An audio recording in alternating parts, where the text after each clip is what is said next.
എന്താ ഡോണമസ് ചെയ്യുന്നത്? അല്ല, ക്രിസ്മസ് എക്സാം ആയല്ലോ, അപ്പൊ റിവിഷന് വേണ്ടിയിട്ടുള്ള കാര്യങ്ങൾ സെറ്റ് ചെയ്തു. പക്ഷെ ഇത് ഭയങ്കര ലാവിഷ് ആയിട്ടുള്ള പ്ലാൻ ആണല്ലോ. സമയം ഇഷ്ടം പോലെയല്ലേ, ഡിസംബറിലല്ലേ എക്സാം വരുന്നത്. എന്നാ ഇങ്ങനെ ചെയ്യാൻ വരട്ടെ, എന്തേ ചില മാറ്റങ്ങളൊക്കെ ഉണ്ട് എക്സാമിനോ? അതെ. എന്ത് മാറ്റി? ഹലോ മക്കളെ, അപ്പോൾ നമ്മൾ ഡിസംബർ 11 ഇത്തവണത്തെ എഡ്യൂക്കേഷൻ കലണ്ടർ പ്രകാരം നമ്മുടെ ക്രിസ്മസ് എക്സാം തുടങ്ങാനിരുന്നത്.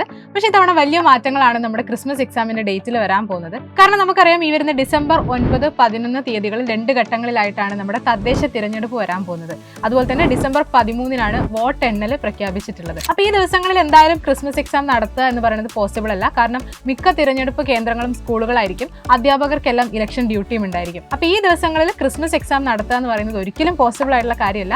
അതുകൊണ്ട് വലിയ മാറ്റങ്ങളാണ് ഇത്തവണത്തെ ക്രിസ്മസ് എക്സാമിന്റെ ഡേറ്റിൽ വരാനായിട്ട് പോകുന്നത്. അപ്പോൾ നമുക്ക് കിട്ടിയിരിക്കുന്ന ലേറ്റസ്റ്റ് അപ്ഡേറ്റ് അനുസരിച്ച് ഡിസംബർ 15 കൂടി ക്രിസ്മസ് എക്സാം സ്റ്റാർട്ട് ചെയ്യും എന്നാണ് നമുക്ക് അറിയാനായിട്ട് സാധിക്കുന്നത്. ഇപ്പോൾ ഡിസംബർ 15 മുതൽ 19 വരെയുള്ള ദിവസങ്ങളായിരിക്കും ഒരു ആദ്യഘട്ടം എക്സാം നടക്കുന്നത്. കാരണം നമുക്കറിയാം 19-ാം തീയതിയോട് കൂടി എക്സാംസ് എല്ലാം നടത്തി തീർക്കാനായിട്ട് സാധിക്കില്ല. അപ്പോൾ 19 വരെ എക്സാംസ് നടത്തിയിട്ട് 20 എന്തായാലും ക്രിസ്മസ് അവധിക്ക് നിങ്ങളെ വിടും.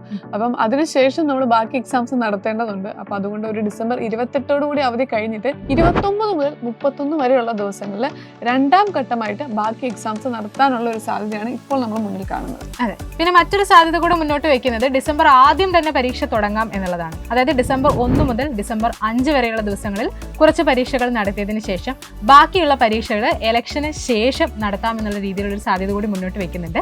പക്ഷേ ഈ ഒരു സാധ്യതയ്ക്ക് ഒരുപാട് പരിമിതികളുണ്ട്.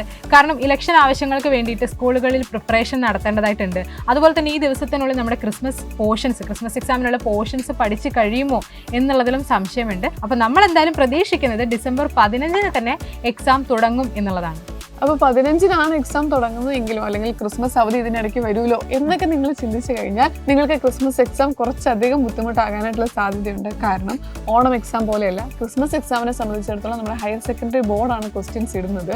അതുപോലെ തന്നെ നിങ്ങൾ ആദ്യം പഠിച്ച ചാപ്റ്റർ മുതൽ ഇതുവരെയുള്ള പോർഷൻസ് എന്ന് പറയുമ്പോൾ ടോട്ടൽ പോർഷൻസിലെ ഒരു 75% എന്ത് ചെയ്യുന്നുണ്ട്, ക്രിസ്മസ് എക്സാമിന് നിങ്ങൾക്ക് വരുന്നുണ്ട്. അപ്പം ക്വസ്റ്റ്യൻസ് കുറച്ചൊരു ആപ്ലിക്കേഷൻ ലെവൽ ആകാനുള്ള ഒരു സാധ്യതയും നമ്മൾ മുന്നിൽ കാണുന്നുണ്ട്. അപ്പോൾ ക്രിസ്മസ് എക്സാം അത്ര സീരിയസ്നെസ്സോട് കണ്ടാൽ മാത്രമേ നമുക്ക് നല്ല രീതിയിൽ എഴുതി നല്ലൊരു സ്കോറിലോട്ട് എത്താനായിട്ട് സാധിക്കുള്ളൂ. അപ്പോൾ ക്രിസ്മസ് എക്സാമിന് ഏറ്റവും സ്ട്രക്ചേർഡ് ആയിട്ട് തന്നെ നമ്മുടെ പഠനം മുന്നോട്ടേക്ക് കൊണ്ടുപോകാനായിട്ടുണ്ട്. അപ്പോൾ നിങ്ങൾക്ക് ക്രിസ്മസ് എക്സാമിനെ ഏറ്റവും കോൺഫിഡൻ്റ് ആയിട്ട് നേരിടാൻ വേണ്ട എല്ലാ കാര്യങ്ങളും നമ്മുടെ യുവ ബാച്ചിൽ റെഡിയാണ്. അത്രയും സിസ്റ്റമാറ്റിക് ആയിട്ട് തന്നെയാണ് നമ്മുടെ ബാച്ചിലെ ക്ലാസ്സുകൾ മുന്നോട്ടേക്ക് പോയിക്കൊണ്ടിരിക്കുന്നത്. അപ്പോൾ ഒരുപാട് കുട്ടികൾ ചോദിച്ചുകൊണ്ടിരിക്കുന്ന കാര്യമാണ് ഇനി നമ്മുടെ യുവ ബാച്ചിൽ ജോയിൻ ചെയ്യാൻ പറ്റുമോ എന്നുള്ളത്. അപ്പോൾ ഇനിയും നിങ്ങൾക്ക് ജോയിൻ ചെയ്യാം. അപ്പോൾ ഇനി ജോയിൻ ചെയ്യാൻ ആഗ്രഹിക്കുന്ന മക്കൾക്ക് വേണ്ടിയിട്ട് Xylem ഒരു വലിയ ഓഫറാണ് മുന്നോട്ടേക്ക് വെച്ചിട്ടുള്ളത്, Xylem മെഗാ ഓഫർ. അപ്പോൾ മെഗാ 30 എന്നുള്ള കൂപ്പൺ കോഡ് അപ്ലൈ ചെയ്ത് കഴിഞ്ഞാൽ ജോയിൻ ചെയ്യുന്ന സമയത്ത് 30% ഓഫറോട് കൂടി നിങ്ങൾക്ക് ഇപ്പോൾ യുവ ബാച്ചിൽ ജോയിൻ ചെയ്യാനായിട്ട് സാധിക്കും. അപ്പോൾ ക്രിസ്മസ് എക്സാമിന് ഏറ്റവും അടിപൊളിയായിട്ട് തന്നെ നമ്മുടെ പഠനം നമുക്ക് മുന്നോട്ടേക്ക് കൊണ്ടുപോകണം. ഏറ്റവും അടിപൊളിയായിട്ട് തന്നെ നമുക്ക് പ്രിപ്പയർ ചെയ്യാം Xylem.